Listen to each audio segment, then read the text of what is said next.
Taste the Daily. Mega TV நேயர்களுக்கு வணக்கம். பெண்கள்.com நிகழ்ச்சியில் சுபகிரகம் பகுதியில் அனைவரையும் சந்திக்கிறதுல மிகவும் மகிழ்ச்சி.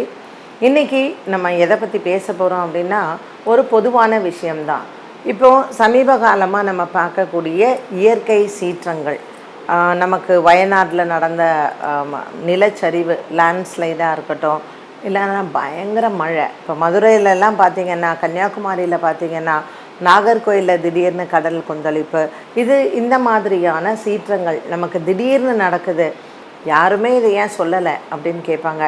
இத்தனை ஜோதிடர்கள் இருக்காங்களே, ஏன் இவங்க முன்னாடியே இதெல்லாம் கணிக்கலை அப்படிங்கிற ஒரு கேள்வி எல்லார் மனசுலேயுமே இருக்கும். இறைவனினுடைய அந்த நாடகம் அப்படிங்கிறது எப்போ நடக்கும் அப்படிங்கிறதே தெரியாது. கர்ம பலன் அப்படிங்கிறது எப்பொழுதும் நம்ம எதிர்பார்க்காத ஒரு நேரத்தில் நடக்கிறதுக்கு பேர் தான் ஆக்சிடெண்ட் அப்படின்னு சொல்கிறோம். ஸோ இந்த கர்ம வினை ஏன் மக்கள் அங்கங்கே உலகத்தில் ஒரு மழைனாலேயோ அல்லது ஒரு நிலச்சரிவுனாலேயோ இல்லைன்னா ஒரு பூகம்பம்னாலேயோ நமக்கு அழிவுகள் ஏற்படுது. நம்ம என்றைக்கு இயற்கையை அழிக்க ஆரம்பிக்கிறோமோ, இயற்கை நமக்கு மறுபடியும் நம்மளை அழிச்சிடும். இந்த உண்மை யாராலையும் மறுக்க முடியாத ஒன்று. இது உலகத்தில் எல்லா இடங்கள்லையுமே நிகழக்கூடியது தான். இது தமிழ்நாட்டில் தான் நடக்குது, இது இந்தியாவில் தான் நடக்குது, அப்படியெல்லாம் இல்லை. கிரகங்களினுடைய பார்வை எந்த பகுதியில் விழுகிறதோ அந்த பகுதியில் இந்த மாதிரியான இயற்கையினால் அழிவுகள் ஏற்படும். இதற்கு எந்த கிரகம் காரணம் அப்படின்னு பார்த்திங்கன்னா ராகு கேது தான். ஏன் இந்த இரண்டு கிரகங்களும் காரணமாக இருக்குது அப்படிங்கிறச்சு நமக்கு வரக்கூடிய கிரகணங்கள். இப்போ இந்த வருஷம் பார்த்திங்கன்னா இந்தியாவில் எந்த விதமான கிரகணமும் நமக்கு இல்லை. கிரகணங்களால் நமக்கு ஒன்றும் பெரிய அளவுக்கு பாதிப்புகளும் இங்கே ஏற்படலை. ஆனால் உலகத்தில் மற்ற இடங்களில், ஆஃப்ரிக்காவாக இருக்கட்டும், அமெரிக்காவாக இருக்கட்டும், இங்கெல்லாம் கிரகணங்களில் லூனார் எக்லிப்ஸ், அதாவது சந்திரனால் வரக்கூடிய சந்திர கிரகணம், சோலார் எக்லிப்ஸ் சூரிய கிரகணம், இது ரெண்டுமே அதாவது அண்டை கான்டினென்ட்டுன்னு சொல்லுவோம் இல்லையா, வேறு இடங்களில் நிகழ்ந்தது. ஸோ இந்த கிரகணங்கள் இல்லாமல் இப்போ நமக்கு நடக்கக்கூடிய இந்த மழையினால் வரக்கூடிய சீற்றங்கள் இதெல்லாம் பார்க்கும் பொழுது, இந்த கொரோனாக்கு அப்புறமுமே நமக்கு குளோபலாக உலக அளவில் நிறைய மாற்றங்கள் வந்தது. ஸோ என்ன இந்த பிரகத் ஜாதகம்னு சொல்லுவோம், உலகத்தில் நடக்கக்கூடிய நிகழ்வுகளை சொல்லக்கூடியது. இதை தான் நாஸ்ட்ரடாமஸ் கணிச்சு வச்சுருக்காருன்னு சொல்கிறாங்க. நாஸ்ட்ரடாமஸ்க்கு முன்னாடியே நம்மளுடைய பஞ்சாங்கத்தில் நம்ம ரிஷிகள் எல்லாமே கணித்து வைத்தது தான். இந்த 100 வருடத்திற்கு ஒரு முறை வரக்கூடிய இந்த அழிவுகள், இது என்னென்னா கிரகநிலைகள் மாறுகிறது. சூரியனினுடைய மாற்றம். நம்ம நினச்சிக்கிறோம் சூரியன் டெய்லி காத்தால எழுந்துக்கிறோம், சூரியன் உதிக்கிறது, சாயந்தரமானால் சந்திரன் உதிக்கிறது, மற்றபடி மற்ற கிரகங்கள் நம்ம கண்ணால் பார்க்கறது கிடையாது. ஆனால் அதனுடைய வக்கரமாக இருக்கட்டும், அதனுடைய கிரக பெயர்ச்சிகளாக இருக்கட்டும், இது எல்லாமே நம்ம பார்க்கத்தான் செய்கிறோம். இந்த கிரகங்களின் மாற்றம், இப்போ நீங்கள் சூரியன் பார்த்திங்கன்னா 1000 வருடத்திற்கு முன்னாடி எப்படி அந்த சூரியன் ஒரு இடத்துல இருக்கோ அது இப்போ இருக்காது. கிரகங்களின் மாற்றம் உலகத்தில் மாறிக்கொண்டே இருக்கும். ஸோ சூரியன், சந்திரன், செவ்வாய், புதன், குரு, சுக்கிரன், சனி, ராகு, கேது, இந்த 9 கிரகங்களினுடைய தாக்கம்ங்கிறது பூமி மேலே அதிகமாக இருக்கும். 100 வருடங்களுக்கு ஒரு முறை. அதை நம்ம எப்படி கணக்கிடுறோம்னா, இப்போ பஞ்சாங்கப்படி நமக்கு 60 வருடம் இருக்கு இல்லையா, இந்த ஒரு வருடத்திற்கும் ஒரு வெண்பா வச்சுருப்பாங்க. இந்த வருடம் இந்த தமிழ் வருடம் இப்போ நம்ம சொல்கிறோம் இல்லையா, குரோதி ஆண்டு அப்படின்னு சொல்கிறோம். ஸோ ஒவ்வொரு ஆண்டுக்கும் இந்த ஆண்டினுடைய வெண்பா அப்படிங்கிறது உண்டு. அந்த வெண்பாவில் இந்த ஆண்டு என்ன மாதிரியான பலன்னு சொல்லுவாங்க.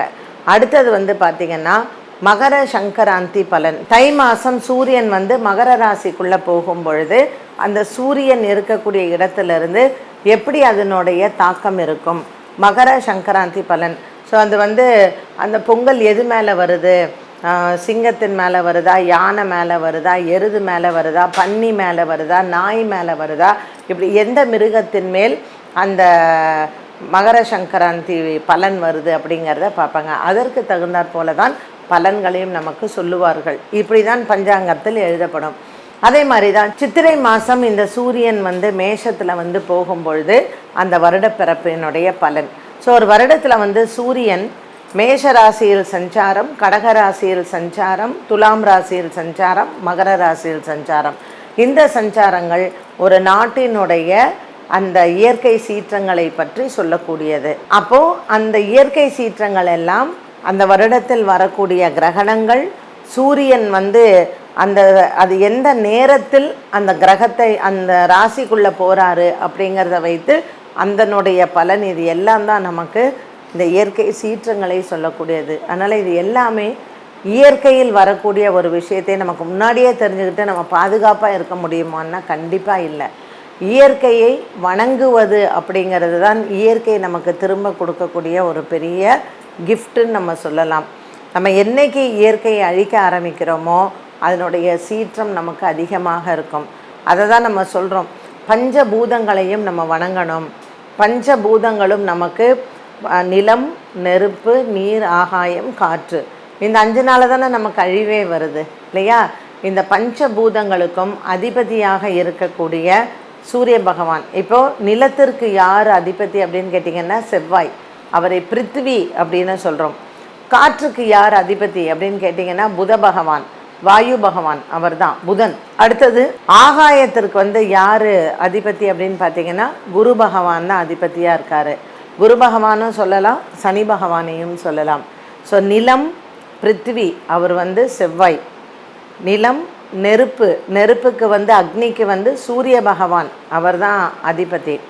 காற்று புத பகவான், வாயு அப்படின்னு சொல்கிறோம் இல்லையா? ஆகாயம், இதற்கு குரு பகவான் மற்றும் சனி பகவான். அடுத்தது நமக்கு இருக்கக்கூடியது நிலம், நெருப்பு, நீர், நீருக்கு சந்திர பகவான்.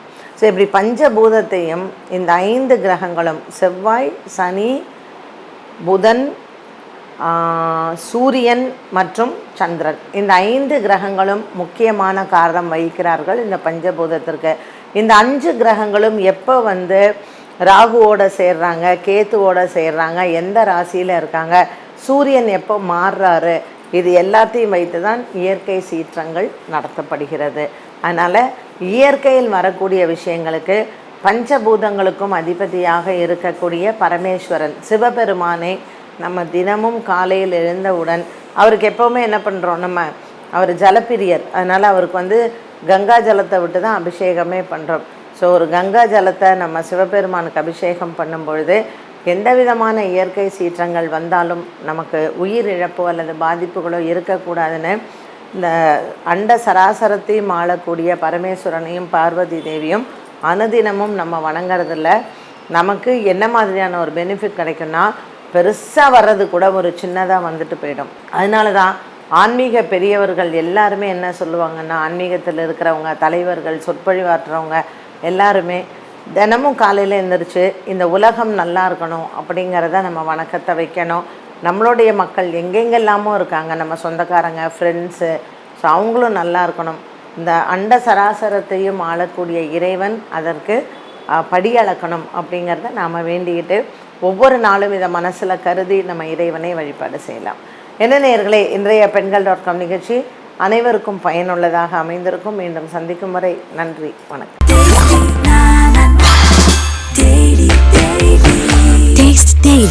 Taste the Daily.